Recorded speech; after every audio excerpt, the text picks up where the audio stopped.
Police officers of Reddit, have you ever encountered someone who needed help, but you couldn't do anything for them because of protocol? What was the outcome? I'm a security officer at a private estate, and in our SOP it says we can detain suspicious personnel for up to 1 hour. So every shift there's a nice homeless man that chills nearby, so I detain him for an hour every night to warm up. Not really related, but figured I'd post. Taking kids from their home and splitting them up. Long story short, a search warrant was served at a house and a woman was being arrested for a lot of meth related charges. She had 3 children aged 16, 9, and 2 that had to be taken into protective custody. The 16-year-old had dropped out of high school to be a mom to the 9 and 2-year-old cause real mom was tweaking out all the time. Well, in my part of the state, emergency housing for children and protective custody is shit. Certain families can only take certain age kids or only take boys or girls but not both. Well, the kids were gonna have to be split up because the system sucks. I felt worse for the 16-year-old. She was devastated and wouldn't stop crying about being separated from her siblings. But because technically she too was a minor, she couldn't be given custody of the kids. As far as the outcome, I ran into the juvenile intake worker from the call a few weeks later and asked about them. She said that about 2 weeks after they were split up and in state foster homes, they found a friend of the family that was able to take all of the kids. Edit equals a word. Just a dispatcher, we have to turn away a lot of people for civil issues, divorces, and custody battles are pretty prevalent. People have kids and break up, or marriages fail, and one person takes the kids or the cars and leaves. Nothing we can do about it. Another common issue is housing. If you let somebody live in your house in my state for an extended period of time, they can claim it as their residence. Well, relationships fail and friendships end. People want people thrown out, and we can't make them leave, they have to be evicted. Evictions take a long time when every day is a battle. Lots of sad situations where something happens to folks and they need a ride somewhere and have no money. We don't give rides per city policy unless it is in regards to a call or evidence or statements needing to be gathered. Hard telling somebody desperate that has nothing that we can't help them. My uncle is a lieutenant in the Blacksburg, Virginia Police Department and a member of the SWAT team there. He was one of the first officers inside the school when the Virginia Tech shooting occurred. I was told by my dad about how he had to see a therapist after he had to, essentially, ignore people who needed help because they had not yet secured the shooter, and that was the priority. There were kids that had been shot crying and begging for help, and he just had to keep on going. Unbeknownst to my uncle and his fellow officers, the shooter had already killed himself. That story always stuck with me. I'm not a cop yet, but as a rent-a-cop, when I was younger once we were watching a group shoplift, and as they went to the door with their concealed merchandise, one girl heard the alarms and stopped. The others ran, and we are not allowed to chase them. She complied fully at that point, and because she stayed, was the only one with charges. She was 12, while her accomplices were all 18 to 19-year-olds. So she does the right thing, while her older friends do the wrong thing, and she gets the short straw, because she has a conscience. Here's to hoping it was a good wake-up call, that those other girls weren't taking her to good places in the long run. But man, it felt crappy pulling that one in. I knew a fellow soldier who got mentally messed up in Iraq, and was on his first term of service with the Army National Guard, so he had no discharges to fall back on when he lost his shit after decompression, and hauled off and struck a guy unconscious in a nightclub over some offense or another. I'm not really sure what went down. The guy came back a mental case, and it was obvious to the police that picked him up that he was not in a good place in his own head, but the guard unit he was in ended up giving him a bad conduct discharge for the assault, even though the civilian police decided not to charge him. Rather, they admitted him into a civilian mental asylum in lieu of jail, because it was just that obvious. In any case, since this guy was on his first term of service, the BCD destroyed all his veteran benefits, including medical and mental health aftercare, and last I've heard, the guy's barely off the streets right now. He's fortunate to have family that took him and takes care of him, but the guard fucked him sideways after an Iraq combat tour, and I can't even. It pisses me off so hard, even though it's been over 5 years since it happened. The guy's well past being able to handle his care bills. He can't work. I doubt he'll ever find a job with his history, and even though he got wrecked in Iraq, there's nothing Veterans Affairs can do for him because of that BCD are raising his benefits. I suppose this is sorta anti-ish against that guard unit that threw him into the cold, but the police handled it a lot better than I think a lot of redditors in the aftermath of the past 2 months will believe police can handle the mentally ill who commit offenses. I'm not an officer, but this seems relevant. I'm a real estate appraiser and I appraised a 120-foot low-quality house that was basically trailers welded end to end. It had 17 bedrooms. 16 of them housed foster kids. The 16 has padlocks on the outside of the doors. I called CPS to let them know, and they said if it's not there at the time of inspection they can't do anything about it.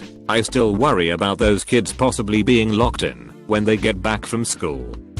I'm not a cop, but I work for the criminal justice system and my caseload consists mainly of addicts and people with mental health disorders. One particular guy I supervise is a 25-year-old male who took to alcohol because his parents aren't very nice. They verbally and mentally abuse him by continually putting him down and telling him he's worthless. He really just needs some good caring friends, support, and a huge hug. But I can't do any of that and have to continually insist he move out. However, his mother never let him work by insisting he has OCD and other issues. So he has no experience and is struggling to find a job he can get to since he has no license and no one will take him. The outcome? He's currently pending some jail time and is probably going to end up right back on my caseload again. I hate it. However, I'm hoping soon to convince him to get into a group home that'll provide the support and assistance he needs. We shall see. Anytime I encounter people who are direct products of their environment/families, there is something truly sad and humbling about arresting 3 different generations of the same family over the course of 10 years. And they all live in the same area and continue to reproduce. It becomes surreal. You know these people and their entire families, and you watch them self-destruct over and over again. It's like Groundhog Day, and nothing I can do will ever change it. Even the kids that have potential will get sucked into the well that's my family and they come first mentality. Sometimes I want to throw them in the back of my car and drive them cross country and dump them off someplace where they could start over fresh without the awful influences that have gotten them where they currently are in life. But they would just find their way back. We are all creatures of habit. Not a cop, but something close. Hospital police. There was this girl I found sleeping in the hospital, and she openly admitted she was homeless and trying to find a place to sleep, but she didn't seem like your typical homeless person. She had relatively clean clothing, didn't seem too rough, etc. I got her to the emergency because she said she was trying to come off a meth addiction, and I had seen her in Emerg a couple days before, so that checked out. She stayed the night because of some unstable vitals, but the next day they kicked her out. She asked for a ride to the local addiction center, which is about 45 minutes away, but the nurse, who happened to be a total bitch, refused, saying she didn't need it because she clearly had money. So there I'm with this crying homeless girl no older than 20, and I'm drawing her a map and explaining how she can walk to the addiction center, and the longer I go on the more glazed over her eyes are getting. Finally I just stop and say, "I'm sorry." And she said, "No, it's okay, you're doing more than anyone else ever did." She went missing that week, and her family posted up a bunch of posters. Her body turned up 2 weeks later, after she jumped off a bridge. I was 8 years old, and driving in the car with my mom in busy Southern California traffic. She was making a left turn across a busy road when the car just died in the middle of the intersection. A nearby cop saw it and told us, "You need to clear the vehicle out of the road." No shit. We asked if he'd help us push. No can do. We asked if he could use the reinforced bumper to push us. Nope. We asked him to stop traffic so we could try pushing the car ourselves. Nope. Instead, he stood there like an asshole making threats to have the car towed and impounded instead of being helpful. We were able to push through a sea of honking dickheads when a nice passerby helped us push. I was going to post a long story, but I will sum it up as best as I can. Scumbag boyfriend hits my mom. I kick his ass. She calls the police. She takes his side because he's on probation. I run before the police get there. The police can't do anything. Police officer files a domestic abuse complaint against me. I have to go to court. I have since moved in with my benefactors that are paying for my schooling. I'm a talent musician. The judge thinks foster family. I'm classified a troubled youth and given 3 nights in jail and 100 hours of community service because cop decided to interfere. I was riding shotgun in my friend's truck during winter a couple years ago when we hit a long patch of black ice. A car coming at us was just slightly too close to our path, so my friend corrected very slightly and the truck immediately spun out and flipped onto its side in the ditch. Thankfully a truck and a car stopped to check that we were okay. As we were wandering around in a daze, a DNR officer pulled over in his beautiful diesel F350. He even mentioned that he had a tow rope in his utility box. But guess what? He just really couldn't help us due to insurance protocol. Tax dollars at work. I'm not a cop, I'm a medic. Sometimes we have sketchy situations going on and our policy is to wait for cops to clear our scene before we go in, just in case we might be put in danger. Cardiac arrest, seizure, respiratory failure, etc. Doesn't matter if dispatch found a reason to be cautious. We absolutely cannot go in until police secure the scene. Obviously in place for good reason, but sometimes can be pretty frustrating. Not a cop, but was on the other end of this situation and would love to hear what protocol wouldn't allow them to help me. So my brother and I owned a pretty beat up 93 Cadillac DeVille. Well, one day we broke down in the middle of a busy street, but kind of on the side of the road. After about 15 minutes of everyone just passing us by, it starts pouring down rain. I'm taking God just pissing biscuits on us. Then out of nowhere our knights in shining armor arrive. A cruiser with 2 city cops pull up and ask us what our problem is. I say we have no clue about cars and ask if they could help us. They look at each other and the driver say we don't know shit about cars either. Good luck boys, and they drive off. To make it worse, we see them pull into a gas station about 200 feet up and go inside to get food. We eventually just sat on the hood until a guy in a truck pulled up and towed us into a Goodwill parking lot, then drove us home. Now I'm not hating on Leos because I have about 5 family members who are cops, but come on, really?